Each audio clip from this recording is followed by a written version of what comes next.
عبداللہ صاحب، بار کا حق کو 1 سال مکمل ہوا اور آپ کو بھی اس کامیابی کا 1 سال مکمل ہونے پر بہت بہت مبارک۔ آپ بتائیے کہ مارکا حق کو اب پاکستان کے دفاعی تاریخ میں کس نوعیت کی کامیابی آپ سمجھتے ہیں اسے؟ بسم اللہ الرحمن الرحیم، بہت بہت شکریہ، آپ کو بھی مبارک ہو۔ وہ جس طریقے سے آپ سب نے اور میرے خیال میں پاکستانی میڈیا نے، سنوں نے جس طریقے سے کردار ادا کیا، وہ ایک تاریخ ساز ہے، اور یہ آپ کوئی ڈیوٹی نہیں کر رہے تھے، سچی بات ہے، کیونکہ میں آپ کے ساتھ اس تمام ٹرانسمیشنز کا حصہ رہا ہوں۔ مجھے معلوم ہے کہ پاکستان کا ہر جو میڈیا سے جڑا شخص تھا، چاہے وہ سوشل میڈیا تھا، پرنٹ الیکٹرانک تھا، وہ ڈیوٹی نہیں کر رہا تھا، بلکہ وہ ایک قومی فریضہ انجام دے رہا تھا، اور بڑا دل سے، محبت سے، اور جس کو کہتے ہیں کہ ایک پورے جذبے کے ساتھ انہوں نے یہ کردار ادا کیا۔ تو آئی سیلوٹ یو آل۔ جہاں تک تعلق ہے جی 1 سال کا، دیکھیں 1 سال نے پاکستان کو ایک نئی جو جہت ہے وہ دی ہے، اور پاکستان کو وہ شناخت ملی ہے جس کا وہ کچھ عرصے سے متلاشی تھا۔ 9/11 کے بعد صورتحال تبدیل ہوئی، پاکستان کی جو بھی پالیسیاں تھیں وہ میرے خیال میں اس طرح سے ڈیفینس کی جانب تھیں۔ ہمارے جب آرمی کی کمان تبدیل ہوئی اور جناب عاصم منیر صاحب بطور آرمی کے چیف آئے، انہوں نے پھر ایک حکمت عملی تبدیل کی، اور ہم نے دیکھا کہ چاہے وہ ایران کی جانب سے ایک میرے خیال میں غلط فہمی کی بنیاد کے اوپر حملہ تھا میسائل کا، ہم نے جواب دیا۔ بھارت کی جانب سے حملہ ہوا، ہم نے منہ توڑ جواب دیا، دندان شکن دیا اور بون کرشنگ جواب دیا۔ اور پھر افغانستان کے ذریعے بھارت کی پراکسی نے حملہ کیا، تو اس کا بھی الحمدللہ جواب تسلی بخش دیا جا رہا ہے۔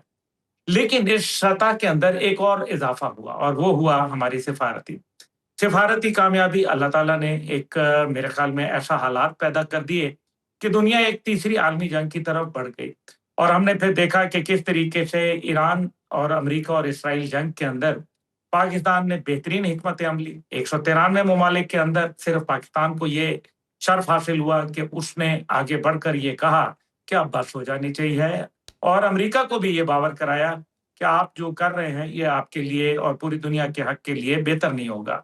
یعنی کہ پاکستان نے یونائٹڈ نیشن کو ریپلیس کر دیا ایک قسم کا۔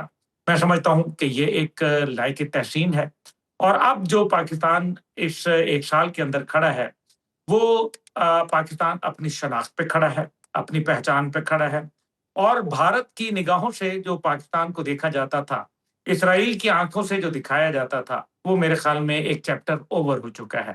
ہاں، یہ میں ضرور کہوں گا کہ پاکستان کا الحمدللہ جب بھی افواج پاکستان کی بات کریں، افواج پاکستان کو یہ معلوم تھا کہ ہمارا مقابلہ جو ہے وہ یہی ہے کہ جیسے ایئر فورس، کہ ہم نے 2 جہازوں کے مقابلے میں 8 جہازوں کے مقابلے میں 2 جہازوں سے شبکت کیسے لے جانی ہے۔ یہ پاکستان ایئر فورس کا طریقہ کار اور پاکستان آرمی کا یہ کردار تھا کہ ہم نے اپنے محدود وسائل کے باوجود اپنے سے کئی گنا بڑی جو فوج ہے اس کو ہم نے کیسے آڑے ہاتھوں لینا ہے، اور پھر انہوں نے لیا۔